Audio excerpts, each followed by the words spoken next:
விஜயாலயன் சோழன் காலமாக இருக்கட்டும், அவர் மகனான ஆதித்த சோழன் காலமாக இருக்கட்டும், 2 காலத்துலேயும் இவங்க 2 பேருமே சோழ பேரரசை உயர்த்துறதுக்காக ஒரு போர்களை தொடுத்து கொண்டு இருந்தாங்க.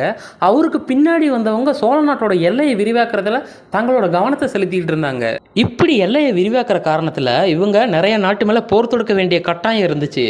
அந்த போரில் படை உதவியாகவும் தோளோடு தோல் சேர்த்து எதிரி நாட்டோட போர் புரியறதுக்காகவும் சில சிற்றரசர்கள் சோழர்களோட படையில் இருக்காங்க. அவங்களில் ஒருத்தவங்க தான் இந்த கொடும்பாளூர் வேளிர் வம்சம். பொதுவாக இவங்க இருக்கு வேளிர் வம்சம் அப்படின்னு சொல்லிட்டு அழைக்க ஆரம்பிக்கிறாங்க. இந்த இருக்கு வேளிர்கள் கொடும்பாளூர் ஆண்டு வந்ததால் இந்த கொடும்பாளூருக்கு ஒரு பேர் இருக்குது, பழைய பேர் இருக்கு வேலூர் அப்படின்னு சொல்லிட்டு சொல்கிறாங்க அந்த ஊர் பேரை. இந்த கொடும்பாளூர் வேளிர்களுக்கே ஒரு வரலாறு இருக்கிறப்ப இந்த கொடும்பாளூருக்கும் ஒரு வரலாறு இருக்குது.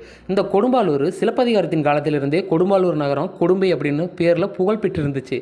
இது பாண்டிய நாட்டோட எல்லை அப்படின்னு சொல்கிறாங்க.